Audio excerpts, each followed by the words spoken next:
Assalamualaikum warahmatullahi wabarakatuh. Alhamdulillahirabbil alamin. Wabihi nasta'in ala umurid dunya waddin.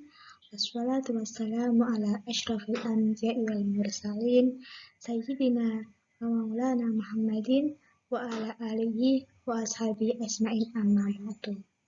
Apa kabar teman-teman sekalian? Semoga kalian tetap dalam lindungan Allah Subhanahu wa taala. Ketemu lagi dengan saya, Linda Yani Tohidiyah. Saya akan memberikan secuil materi tentang permintaan dan penawaran. Cakupan materi yang saya cakup ada 4. Yang pertama tentang ruang lingkup permintaan, kemudian ruang lingkup penawaran, dan yang ketiga tentang hukum permintaan dan penawaran, serta yang terakhir tentang teori permintaan dan penawaran Islam. Langsung saja ke materi yang pertama tentang ruang lingkup permintaan. Tentang pengertian permintaan. Kalau dalam dunia ekonomi, permintaan itu disebut dengan istilah demand atau keinginan konsumen untuk memiliki sesuatu untuk membeli produk, baik barang maupun jasa, pada berbagai tingkat harga selama periode tertentu. Sehingga dapat disimpulkan atau secara garis besar, permintaan adalah banyaknya jumlah barang yang diminta pada pasar tertentu dengan tingkat harga tertentu, dengan pendapatan tertentu, dan periode tertentu. Permintaan itu dilambangkan dengan PID.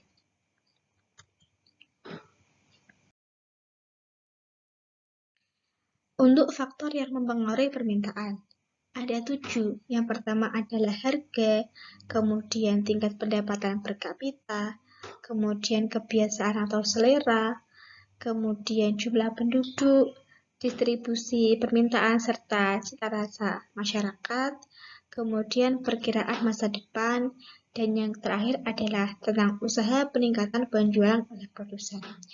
Ketika salah satu dari 7 tersebut tidak memenuhi, otomatis permintaan itu kurang berpengaruh. Misal, harga itu sangat mempengaruhi permintaan.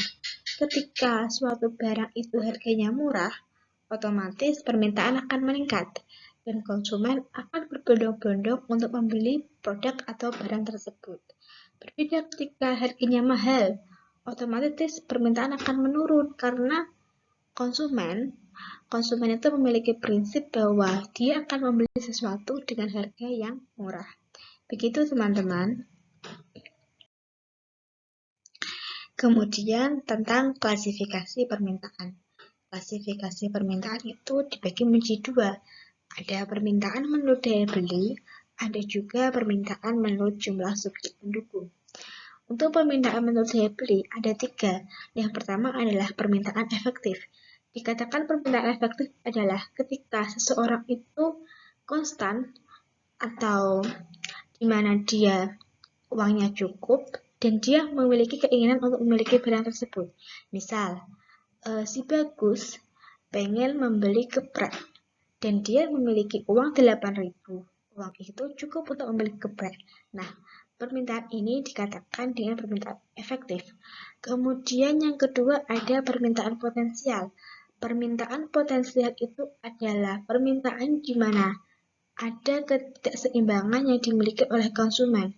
Misal, si Bagus memiliki uang 500 juta.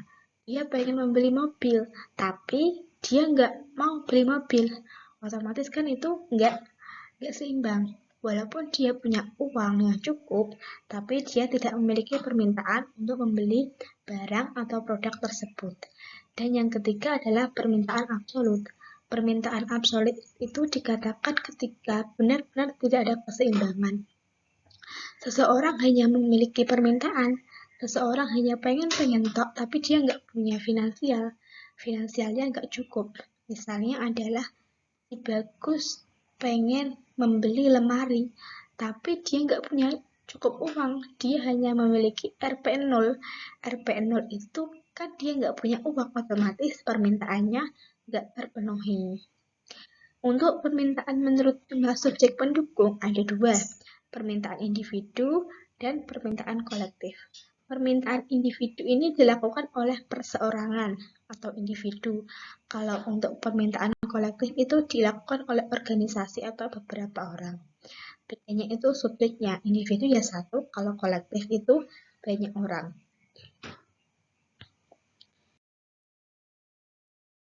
Kemudian cakupan materi yang kedua adalah tentang ruang lingkup penawaran.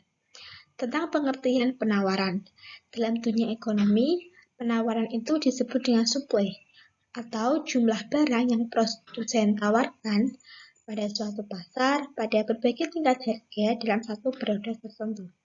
Secara garis besar, atau dapat disimpulkan bahwa penawaran itu singkatnya adalah banyaknya produk itu baik barang maupun jasa yang tersedia dan dapat ditawarkan dalam suatu pasar oleh penjual pada periode tertentu dan pada tingkat harga tertentu. Penawaran itu dilambangkan dengan PS. Untuk faktor penawaran, ada 4. Yang pertama adalah biaya dan teknologi, kemudian jumlah penjual, kemudian dugaan masa depan, kemudian juga ada kondisi alam. Misalnya adalah penawaran masuk ke jumlah penjual.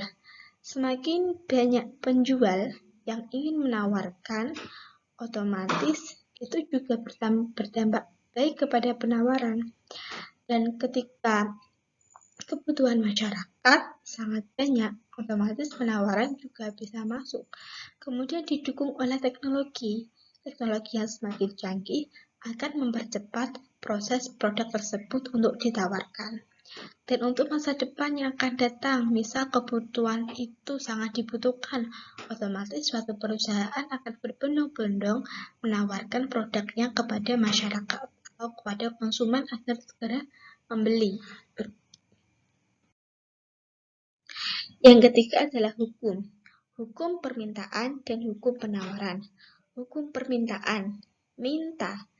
Jika harganya itu rendah, maka permintaannya akan meningkat. Jika harganya tinggi, maka permintaan akan menurun. Ini hukum yang sangat real, sangat relevan dengan kehidupan kita. Bagaimana dengan kita? Kita yang akan berbondong-bondong, kita yang selalu gercep membeli sesuatu dalam harga yang murah. Misal dalam Shopee ada gratis ongkir, ada potongan diskon, apalagi barangnya itu adalah barang branded atau barang yang memiliki brand terkenal. Otomatis kita akan berbondong-bondong. Begitulah manusia. Manusia memiliki hasrat yang sangat tinggi untuk memiliki sesuatu, apalagi dengan harga yang murah. Kemudian ada hukum penawaran. Jika harganya rendah, maka penawarannya akan meningkat. Jika harganya tinggi, maka penawarannya akan menurun. Yang keempat adalah tentang teori. Teori permintaan Islam dan teori penawaran Islam. Teori permintaan Islam. Telah kita ketahui dalam kajian ekonomi, permintaan konvensional itu menjelaskan tentang karakteristik, ciri-ciri, hubungan, relasi antara jumlah penawaran dengan harga. Kalau harganya murah, maka akhirnya meningkat. Tapi dalam ekonomi Islam, teori permintaan Islam itu pada dasarnya adalah dasar seseorang terhadap sesuatu. Dia pengen memiliki sesuatu, tapi kita harus memegang prinsip-prinsip mawas diri. Prinsip mawas diri itu adalah kita kalau pengen sesuatu itu kita harus memegang prinsip hemat tentunya. Kita harus memegang prinsip nggak boleh berlebihan, kita nggak boleh boros. Kemudian kita usahakan kita harus mengkonsumsi makanan yang halal atau barang-barang produk-produk yang sampai kita mengkonsumsi hal tersebut dalam keadaan yang haram. Kemudian teori penawaran Islam. Teori dalam kajian ekonomi penawaran itu dibagi menjadi dua, adalah teori penawaran produsen tunggal dan teori penawaran pasar. Teori penawaran pasar.